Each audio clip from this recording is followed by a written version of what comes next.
Hello, Constantin. Welcome again at Without Censorship.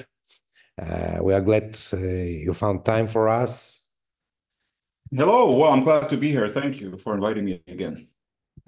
Thanks a lot. So I'd like to start with one quite provocative question. Is Germany becoming Poland? Because some time ago, we noticed in Poland that our political police, secret service, and judicial system is following the Ukrainian example. I mean, when it comes to repressions, to the lack of freedom of speech. And now I have a growing impression that Germany is more and more like Poland. Well, if you put it like this, I have to say that Germany has been like Poland for decades then, right? Because there hasn't been any freedom of speech in Germany for, I don't know, at least half a century, I would say.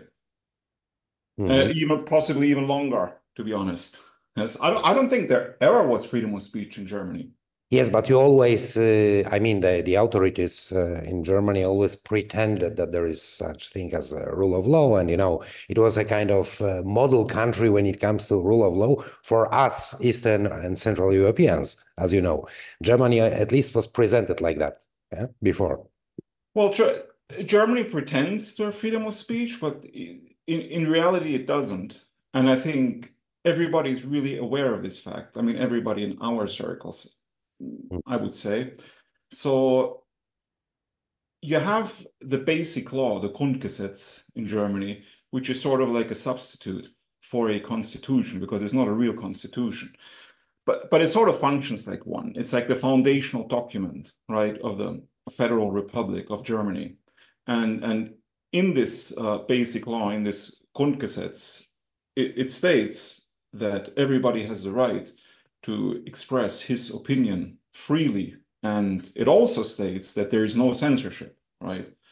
But of course, it's completely untrue, right? So I'm not sure, like, why now a lot of people on the right, conservative people that value freedom of speech, why they appeal to this particular Grundgesetz, to this basic law. Because in my opinion, it does not really hold any value, right? Because, I mean, it guarantees something that does not exist. So it is basically a document that states one thing when the reality is something else. It is quite Orwellian, actually. It reminds me of Newspeak in 1984, to be honest. Yes, like we have always been at war with Eurasia.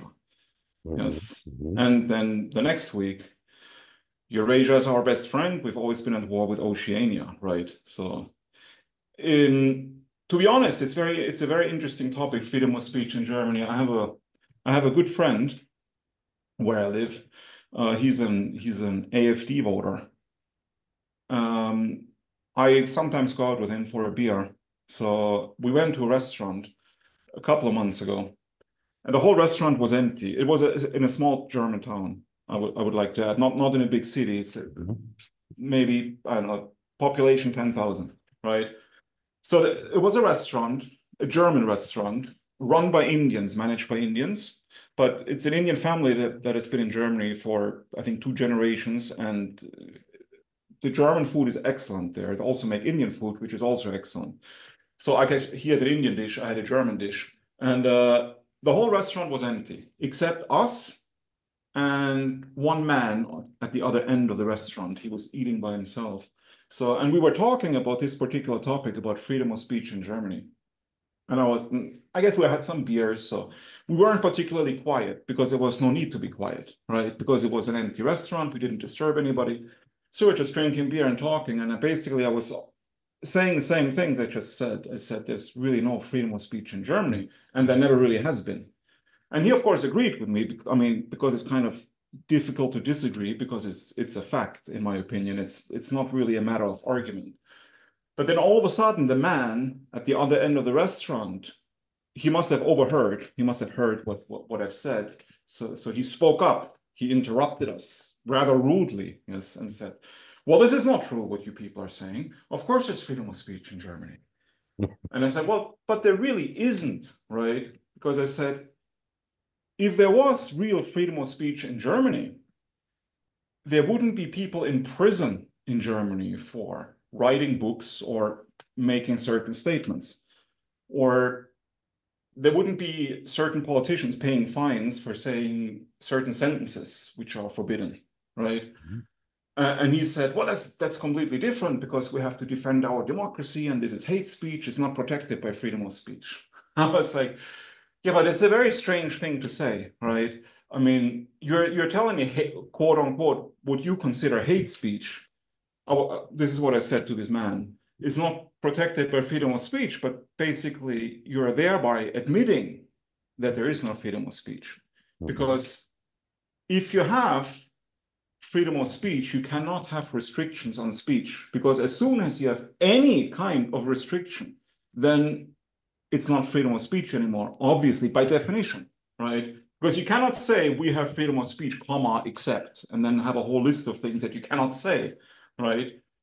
It makes no sense. But of course, he was very defensive. He said, no, this is not true. You don't understand our system. This is the democratic system. We have to, it's a defensive democracy. And because of our past and because we are Germans, we have a special responsibility. And we cannot allow to slide into a dictatorship. We have to protect our democracy. That's why we have these safeguards. Yes. And I said, yeah, I said, this is fine. You know, I'm not even arguing against what you're saying. It doesn't even bother me that there's no freedom of speech, to be honest. The only thing that bothers me is the hypocrisy. Yes. It bothers me that people like you, and I'm talking to the man, right? So that it bothers me that people like you and the government and the media, they constantly say that we have freedom of speech when it is very clear that we don't, right? And it's very hypocritical. It bothers me, right? At least they should admit that we don't have freedom of speech. We live in an ideological society, and we only permit speech that aligns with the values that this society propagates. And I would be happy, I would say, yes, at least they're not hypocritical. But this is not what the government is doing, of course, because they pretend everybody can say whatever they want. But then you read every day in the newspaper, like, I don't know, police investigating hate postings on Facebook and Twitter, etc. So it makes no sense.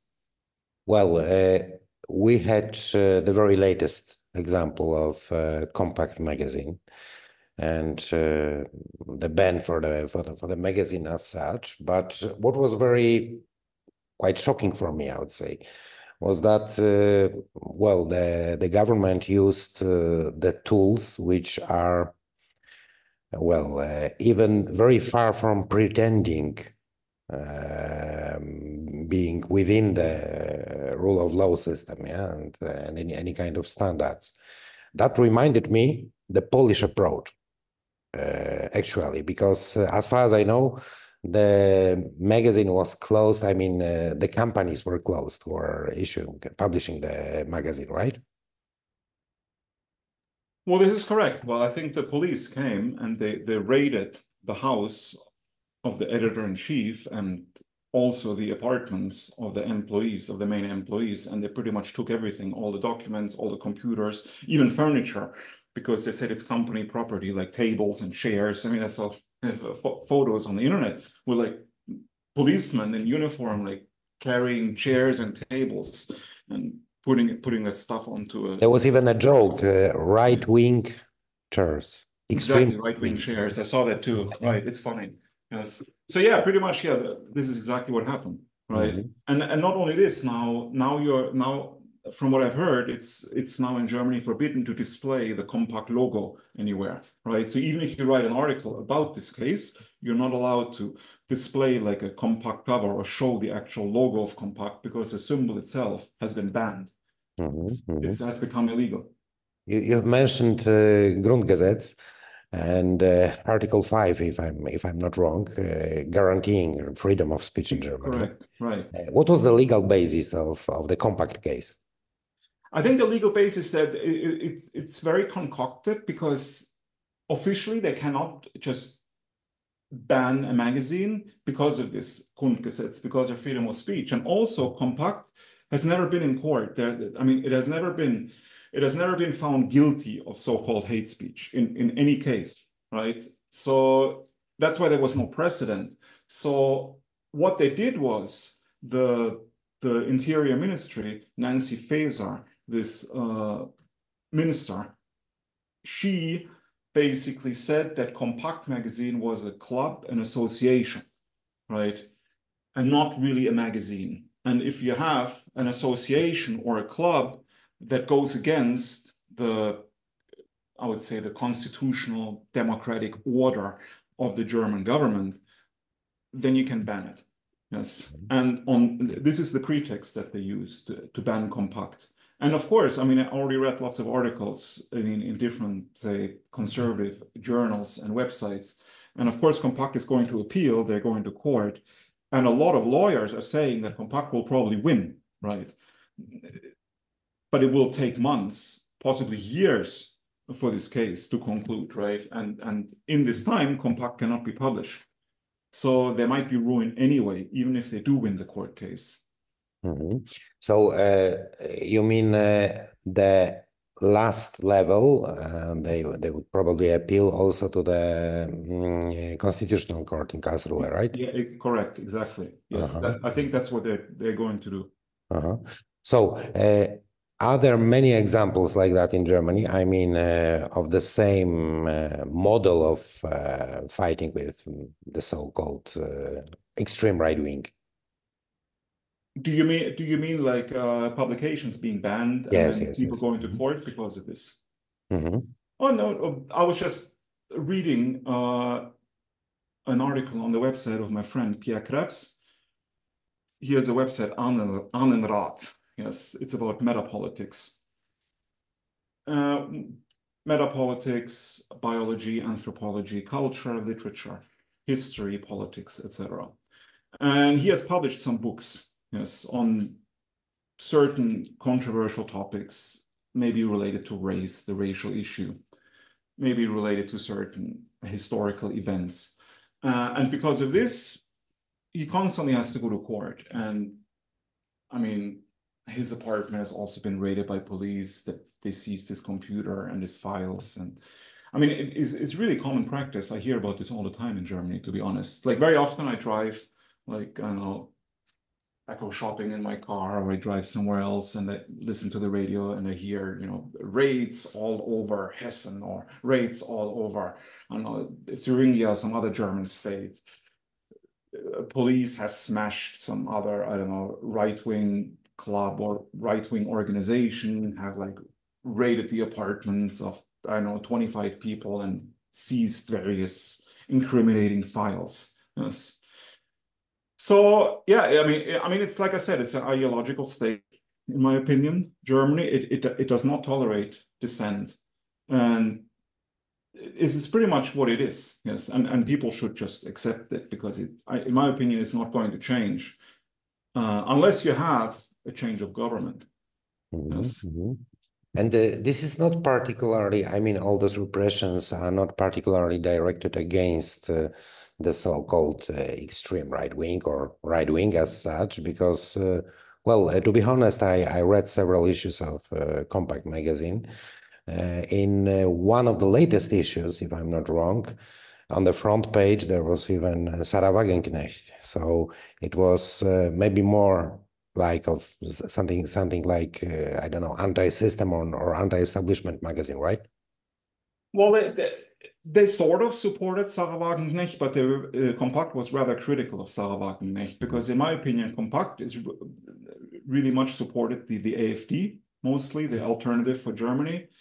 And what Compact wanted, they wanted Sarah Wagenknecht's new party to work together with the AfD, especially in East Germany, because in East Germany, the AfD can get between 30 and 40%, and Sarah Wagenknecht's new party can get up to 10 to 15%. So if the AfD would work together with Sarah Wagenknecht's party, they could have more than 50% and basically make all the important decisions.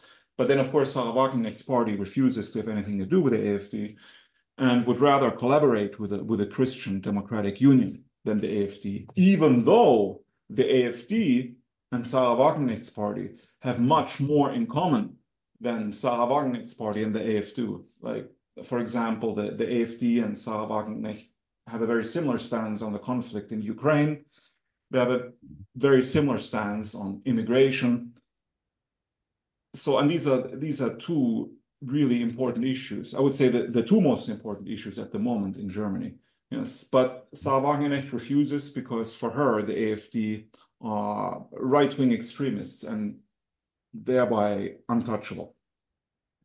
Anyway, the editor-in-chief, Jürgen Elsässer, was some time ago connected to the extreme left, as far as He was actually an anti-German. Yes, Yes. yes. So in the past, yes, he worked for different anti-German newspapers and was a rather popular anti-German, I should add. Yes, but apparently he switched sides. Yes. So, and ever since he's been running Compact, his views have been diametrically opposed to his former anti-German views because he's become, I would say, radically pro-German, in my opinion. I mean, I was at a Compact conference last year in East Germany, in Magdeburg, where he gave a speech, and it was very inspiring. Yes, a very, very patriotic speech. And what was the real political reason behind all of this? I mean, Nancy Faeser represents Social Democratic Party, SPD. And this party is, I think it's, according to the opinion polls, weaker than the AfD. So is the main reason for that, is it a strike actually against AfD, not against Compact as such, but against AfD, which was quite close to Compact? Absolutely, 100%. I mean, this is exactly what I've been saying for the last couple of days. Mm-hmm. Because Compact, I think, was one, like I said a couple of minutes ago, I think Compact magazine was one of the most important propaganda organs for the AfD. Yes, because it did excellent propaganda, pro-AfD propaganda work. And the Compact magazine is rather popular. I mean, you can buy it, or you were able to buy it in the past in like every major train station all over Germany, even in the small town where I live. They have like a little news agents where you can also buy Compact. Yes. Well, not anymore, but you used to. Yes. So, I mean, it was really widespread. It had like massive distribution, and it was 100% pro-AfD. So, yeah, and because you have the upcoming elections, important ones, and I think the system, I mean, the system is afraid of the results, and they're using every means at their disposal to basically take votes away from the AfD. Yes, and I think it's directly connected. I think, like you just said, it was not really directed against Compact. I think it was a strike against the AfD. This is also my opinion. But is it going to be effective? I mean, I guess people know about the case of Compact, and what is the real attitude and opinion of the majority of the Germans about this case and about freedom of speech as such? Well, to be honest, I think the majority of Germans probably think like the guy that I met at the restaurant. Yes? Because I read like posts about the Compact case on X and posts by regular Germans, and they're very happy about it. Yes? Because it's another strike against the Nazis, against the right-wing extremists. We have to be vigilant, and she did well, you know. I mean, some people are critical. I mean, not only conservative, like right-wing people, but even some left-wing people are critical of it because they realize, you know, I mean, people that hate Compact, they've never read Compact, they've read comments that, yeah, I'm not a Compact reader. I find Compact despicable, but I would never ban it, and it's not the right approach. It should not be banned, you know, because we have freedom of speech, and if they start with Compact, what will be next, and so on. So you have like certain individuals within the mainstream that are critical of the Compact ban. But I think overall, I mean, this is my personal impression from talking to people and from just reading comments on social media, is that most people think it's a good thing that it was banned. I mean, this is the impression I get. That's quite shocking. And what is the alternative? I mean, is there any plan of Compact and the editors of the magazine to replace it with a new project? What do you think? Will they publish something else? I have not heard about any of. I think it's too early, to be honest. But I haven't heard if there are such plans. So I wouldn't be able to say. And if they are planning a new project, they will probably not announce it right away because it's probably too early. I think it will probably appear, I don't know, a couple of weeks or months, I would say. So I don't know, to be honest. Who will be the next when it comes to banning another German media? I'm wondering about Junge Freiheit, for instance. Yeah, Junge Freiheit is like, yeah, I don't think Junge Freiheit will be banned because they're very much almost part of the system, I think, Junge Freiheit, because they've softened they've softened their positions so much over the last decade or two that they are almost, I don't know, maybe, I don't know, a slight right-wing version of the CDU, maybe. So I can't imagine Junge Freiheit being banned. It's become too mainstream, in my opinion. I think what could be banned maybe could be Secession, the magazine published by Antaios. Last week I was at the Antaios publishing house. I mean, I would say it's the most important right-wing publishing house in Germany at the moment, because they publish really interesting titles. Like, for example, Martin Sellner's book, Remigration, which was a huge bestseller, was published by Antaios. And they publish also, I think they published a Guillaume Fay book as well. And all the major German new writers are published by Antaios.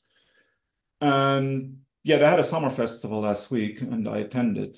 So where I met also Martin Sellner again, and Maximilian Krah was there. He gave a speech at the Antaios Summer Festival. And Maximilian Krah is, in my opinion, the most important politician in Germany at the moment. Yes. I mean, he's now in the European Parliament in Brussels. A very, very, very smart man and very charismatic. And he's also written a book published by Antaios. And they publish a magazine, Secession. It's not as big as Compact was, but I would say it's the second biggest, say, new right magazine or publication journal in Germany. So, I mean, they even said actually on their website that it could have been them instead of Compact. Yes. But they are, let's say, more intellectually sophisticated. I mean, Yes. Secession, right? So yeah. perhaps This is why, that's why I think it's not such a big target, right? Because Compact was more geared towards the mainstream. Yeah. Also in terms of content and style. It was not very intellectually sophisticated because it wanted to appeal to the broadest audience possible. And I think this is also the reason why it was targeted. Well, and if it was a strike against AfD, as you have just told, the next question is if AfD could be banned in the future. What do you think? Because I mean, there are, of course, some publications, some writers, columnists writing about the need to ban AfD, but is it realistic to think that the system could ban the party as such? Yeah, I think at the moment it's not realistic because, I mean, they tried to ban the the NPD in the past, the National Democratic Party of Germany. I think they tried to ban them several times and was always unsuccessful. And the NPD is much more radical than the AfD in its positions, and they were not able to ban the NPD. That's why I think they will not be successful in banning the AfD. And is it the solution of becoming more and more center-oriented and politically correct a good solution in these hard times we have? I'm talking about a very good example. You have mentioned Maximilian Krah. As far as we know, he was expelled, yes, from the AfD group in the European Parliament. Because of the pressure exerted by Marine Le Pen and the French in the European Parliament. So Do you think that becoming more and more centrist, more and more politically correct, like Rassemblement National in France, is a good strategy? Well, that specific case that you're talking about when Maximilian Krah was kicked out of the faction in the European Parliament because of Le Pen's pressure it's actually rather funny, right? Because what did he actually do? Like, why was he kicked out? Because he gave an interview to an Italian newspaper. And I think the Italian newspaper asked him, do you think that all Waffen-SS members were criminals? And he said, well, no, I don't think they were all criminals. And I mean, in my opinion, it's not a really controversial statement. I would even say it's probably a factual statement. Yes, because I mean, the Waffen-SS at the end of the war had like 1 million members. And out of these, almost half were not even German, right? They were from different European countries. And I have a hard time believing that every single one of them was a criminal or joined the Waffen-SS because of criminal intent. Yeah, it's just really unrealistic. So, and Maximilian Krah pretty much said the same thing. He said, well, there certainly were criminal elements in the Waffen-SS, but there certainly weren't all criminals. I mean, Günter Grass, he's a very famous German writer. Yes, I mean, one of the most famous German writers of the 20th century, a left-wing liberal writer, yes, praised by the left-wing media for decades, until it was revealed that he was a member of the Waffen-SS as well. Yes. I mean, was he a criminal? Would they say that he was a criminal? I don't know. Yes. So, I mean, in my opinion, it was rather harmless, the statement. Then he was kicked out because Le Pen said it's unacceptable, and Salvini, of course, followed suit, said it's unacceptable. But then there were lots of pictures posted on X after this with Le Pen standing next to Franz Schönhuber. Yes, so Franz Schönhuber was a German politician who was very popular in the 1990s. He had Die Republikaner, the Republicans, was sort of a right-wing party before the AfD even existed. And it was rather popular in Germany at the time, yes, for a while. And Franz Schönhuber, the head of the Republicans in Germany, he was a member of the Waffen-SS. And not only was he a member of the Waffen-SS, he was a trainer for the French Waffen-SS division, Charlemagne. Yes. But now you have lots of pictures of Marine Le Pen standing next to Franz Schönhuber in the 90s, best friends, right? Because her father was good friends with him. So, of course, she was also good friends with him. Yes. So if she thinks they were all criminals, why did she voluntarily pose for a picture with a criminal, right? So I mean, it's of course it's hypocritical, and I think the AfD made the wrong decision when they kicked out Krah, yes, because of this pressure, because they should have defended Krah, yes, they should have not caved into the pressure, and it didn't help them anyway, because even after they kicked him out, they were not allowed back into the faction, and now they had to establish their own faction. Yes. So, yes. And sorry, just to answer your question real quick. Yeah. So in my opinion, it's a mistake what you said earlier to soften your positions like Le Pen has done. Yes, and actually AfD does the same with one of the Polish MEPs, newly elected MEPs, Grzegorz Braun, was not accepted by the fraction created by AfD. So there's also a kind of, let's say, politically correct centrist tendency within the ranks of AfD, I guess, right? There absolutely is, because I mean the AfD has a list of parties and organizations that are not compatible with what they call their values. So if you have ever, as a German, have ever been a member of any of these organizations or parties, even in the past, even if you're not a member anymore, you can never become a member of the AfD. They will not accept you. Yes. So, and there are a lot of people that would gladly join the AfD, but they cannot because they were member, like the NPD that I mentioned earlier, the National Democratic Party of Germany. If you've ever been a member of the NPD, you can never become a member of the AfD. Yes. Mm-hmm. And so they want to distance themselves from what they consider, what the AfD considers right-wing extremists, yes, which in my opinion is a mistake, because the mainstream media, or the mainstream in general, views the AfD just as right-wing extremist as it does the NPD. They don't really differentiate anymore. Mm-hmm.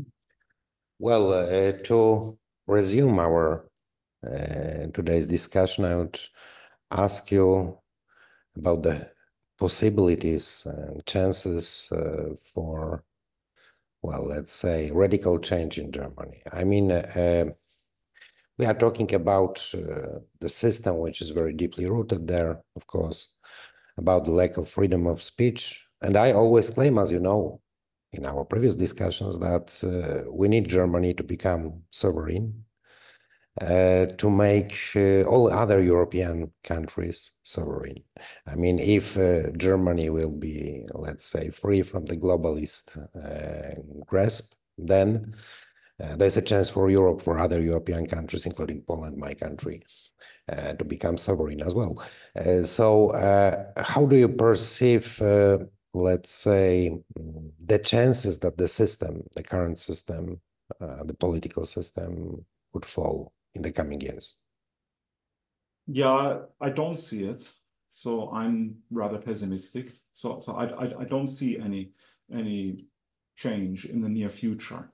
I mean, you have the AfD in East Germany. It's become very popular. I mean, up to, like I said, 35% possibly in different East German states, not in West Germany. But it's not enough, right? I mean, even if the AfD has 35 or even 40%, it's still not enough, because no party will work together with the AfD. At least that's what they're saying now. And they will form coalitions against the AfD. So even with 40%, it will be completely powerless. So, and hypothetically, even if they got, say, 50% or say 55% in East German states, they probably could implement certain changes, but I think they would still be restricted by the federal government. Yes, because on a federal level, like in all of Germany, there would still be a minority. And I cannot imagine the AfD getting 50%, say, Germany-wide. Yes, because that's what it would take to implement real changes. And to be even more pessimistic, yes, I mean, even if the AfD got, say, 60% in all of Germany, was in complete power, yes, maybe the AfD could then be like Meloni, right, and then not do anything, right, because Meloni is in power now, and everybody was really excited before she came to power, but nothing has really changed, yes, and she's been in power for a while now. So this is what Martin Sellner calls the Melonization of politics. And certain AfD politicians have said we need to avoid the Melonization of the AfD. Yes, we need to avoid becoming like Meloni. Yes, so we need to stick to our positions. But I think it's very difficult, to be honest, because you have realpolitik, yes, and everybody, all politicians want power, obviously. They want to go to the top, like Le Pen, yes. And Le Pen, she sacrificed her own father, yes. And she softened her position so much. I mean, she now rejects remigration, it's too radical, etc. But it didn't help her. She still lost. Yes. And she's only third, yes, not even second place. Yes. And the AfD is at least second place in Germany, which is kind of ironic.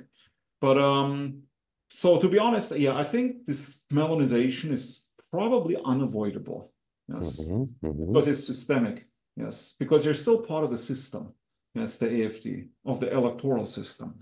Therefore, they have to play the game. And I mean, of course, because they want power, so they will soften their positions, because they want probably to enter the coalition with a CDU in East Germany once the elections are over. So yeah, to be honest, I don't have much hope for Germany.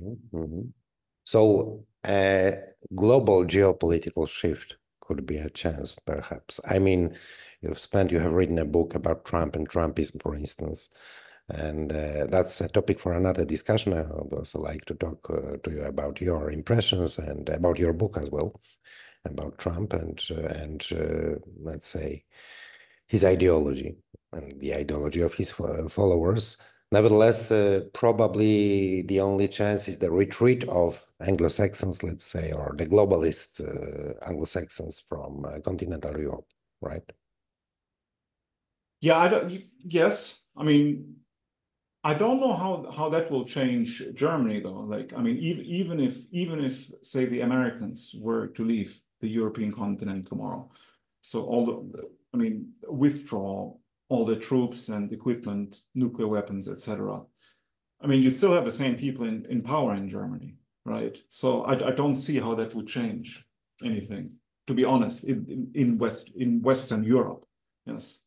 So my hope is pretty much in the East, say Eastern Europe, Central Europe, and Eastern Europe, and the United States, if Trump and Vance can enter the White House. Because if not, if you have somebody like Kamala Harris, it's going to be some really bizarre comedy, I think.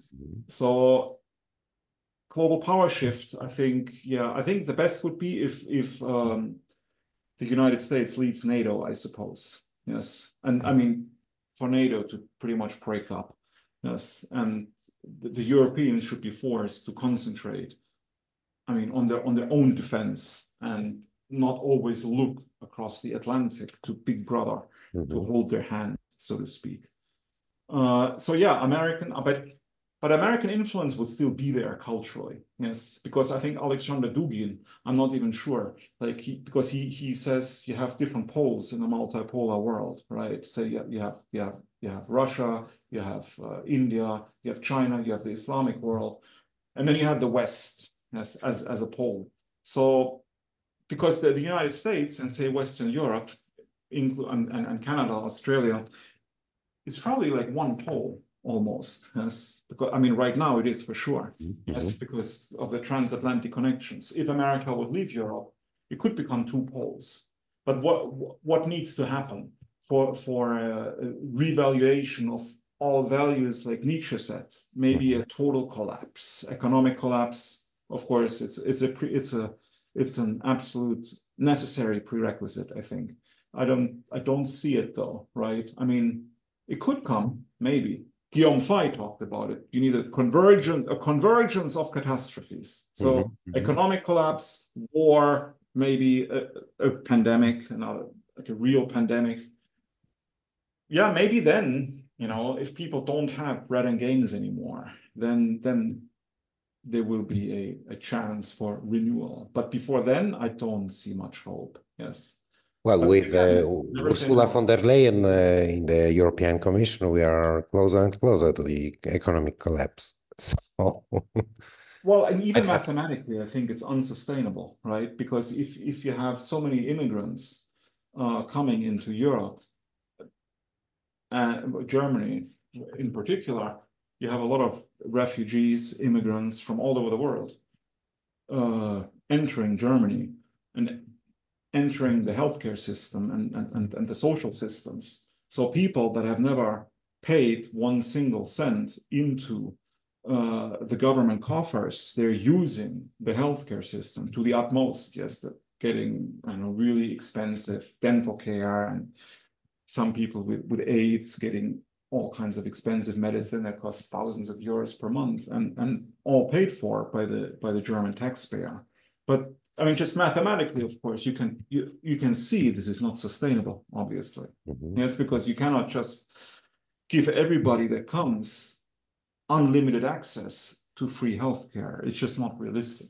Yes. So there will be some kind of collapse, in my opinion, of this system of the social system. Yes, because there will just be not enough money anymore, or no money at all. I mean, even now, I hear it also on the radio all the time. They're complaining they can't do this project, can't do that project, because there's not enough money, right? So, but they're spending more and more money every year, of course, because more and more people are coming. because they're invited. I'm not even blaming the people that are coming to Germany because it's not their fault. I mean, I would do the same if I was somewhere in Africa and I would watch TV and I would see how good life in Germany is. Why would I stay in Africa? I would immediately go to Germany, right? Mhm. Why not? Yes. Mhm. So, I mean, lots of things can happen. In my opinion, say in the United States, I think there's a sort of like, there could be a paradigm shift, yes, because this whole, what Elon Musk calls the woke mind virus, it's driving people crazy, and a lot of people do not agree with it anymore. Yes, they don't like it because it's becoming more and more extreme and crazier every day. And the average person is really turned off by it. They don't want to say it in public because they don't want to be called Nazis or racists. But I think a lot of people disagree with it. So we'll see. Maybe there will be a backlash. Yeah, okay, we shall see. Thanks a lot for our today's discussion, and very soon we are planning to invite you to talk about the book. I mean, it's very important now to talk about Trump and Trumpism due to the elections in the United Yeah, there's States. a bad connection now. I can't hear you, Yes, unfortunately. we'll Sorry. very soon we will try to invite you for another discussion, this time about your book about Trump and Trumpism, which is very important now concerning the elections in the United States. So thanks again for your time today, and Well, you're welcome, of course.